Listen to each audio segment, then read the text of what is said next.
যারা 2024 সালে উচ্চ মাধ্যমিক পরীক্ষায় পাস করে গেছো, তোমাদের এখন সকলেই কিন্তু একটা তাড়াহুড়ো থাকবে যে কবে আমরা কলেজে ভর্তি হব।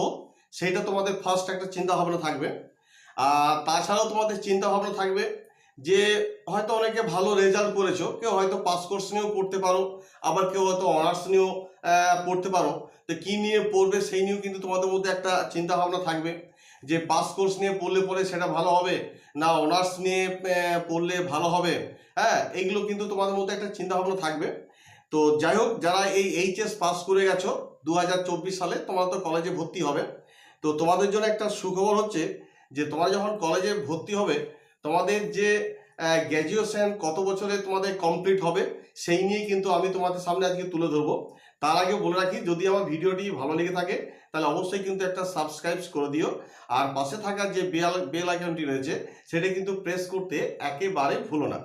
দেখো, আগে কিন্তু 3 বছর পড়াশোনা করলে পরে কিন্তু গ্র্যাজুয়েশন কিন্তু হয়ে যেত, কিন্তু এখন তোমাদের কিন্তু দেখা যাচ্ছে যে 4 বছর যদি মানে গ্র্যাজুয়েট, তোমাদের পড়াশোনা গ্র্যাজুয়েট তোমরা তখনই হতে পারবে 4 বছর কমপ্লিট করার পর। তবে সবারই ক্ষেত্রে যে 4 বছর যে পড়তে হবে তা নয়, অনেকের ক্ষেত্রে 3 বছর পড়াশোনা করলেও কিন্তু গ্র্যাজুয়েট হয়ে যাবে।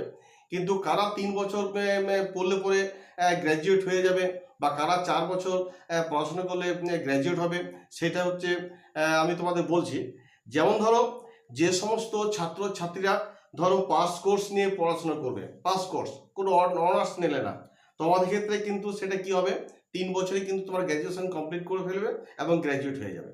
কিন্তু যে সমস্ত ছাত্রছাত্রীরা ধরো কোনো বিষয় নিয়ে, কোনো সাবজেক্ট নিয়ে হয়তো দেখা যাচ্ছে যে অনার্স নিয়ে পড়তে চাইছো, তো সেক্ষেত্রে তোমার কিন্তু 4 বছর পড়াশোনা করলে পরে তবে কিন্তু তুমি গ্র্যাজুয়েট হতে পারবে।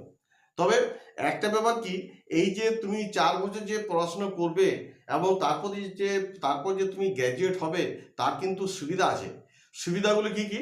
প্রথমত হচ্ছে যে তুমি 4 বছর পড়াশোনা করার পর যদি তোমার মার্কস যদি 75% যদি নাম্বার থাকে, তাহলে তুমি সরাসরি 4 বছরে এই গ্র্যাজুয়েট কমপ্লিট করার পর তুমি কিন্তু সরাসরি পিএইচডি করতে পারবে। এবং যেমন ধরো আগে কি ছিল, আগে পিএইচডি করতে হলে কি করতে হতো, 3 বছর ধরো তুমি গ্র্যাজুয়েশন কমপ্লিট করতে হতো, তারপর ধরো 2 বছর মাস্টার কমপ্লিট করতে হতো, তারপর নেট দিতে হতো, তারপর পিএইচডি সে পেত।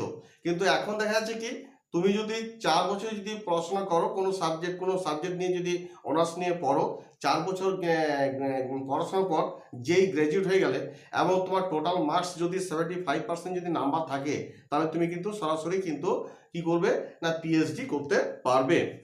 এছাড়া আরও সুবিধা হচ্ছে কি, ধরো এই যে 4 বছর যে তুমি পড়াশোনা করছো, কোনো কারণে দেখা গেল যে ফার্স্ট ইয়ার তুমি কমপ্লিট করে হয়তো পড়া ছেড়ে দিলে বা ফার্স্ট ইয়ারই কমপ্লিট করলে, সেই ক্ষেত্রে কিন্তু তুমি সার্টিফিকেট পাবে।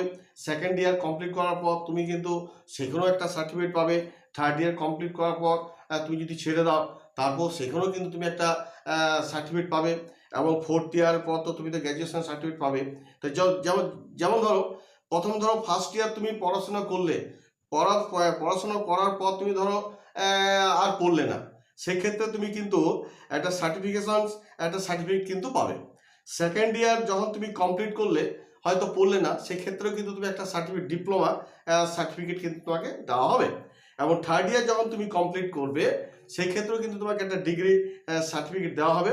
আর তাছাড়া তুমি যদি ফোর্থ ইয়ার যখন তুমি কমপ্লিট করে নিলে, তো কমপ্লিট করার পর তুমি যে বিষয় নিয়ে তুমি স্পেশালভাবে পড়াশোনা করছো, তার কিন্তু একটা কি হবে, তুমি সার্টিফিকেট পাবে।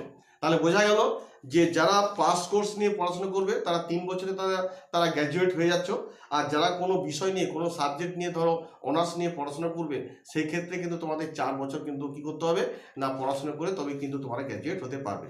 যাই হোক, এই ছিল তোমাদের যে কারা আপনি পাস কোর্স নিয়ে পড়লে পরে কত বছর পড়াশোনা করলে গ্র্যাজুয়েট হবে, আর যারা অনার্স নিয়ে পড়বে তাদের কত বছর পড়তে হবে তবে তোমার গ্র্যাজুয়েট হবে, এবং ফার্স্ট ইয়ার বা সেকেন্ড ইয়ার থার্ড ইয়ার এরকমভাবে যদি তুমি হঠাৎ যদি ছেড়ে দাও, সেক্ষেত্রে কী কী সার্টিফিকেট পাবে সেগুলো আমি তোমাদের বললাম। যদি আমার ভিডিওটি ভালো লেগে থাকে তাহলে অবশ্যই কিন্তু একটা লাইক করে দিও। তোমরা সকলে ভালো থাকো, ধন্যবাদ।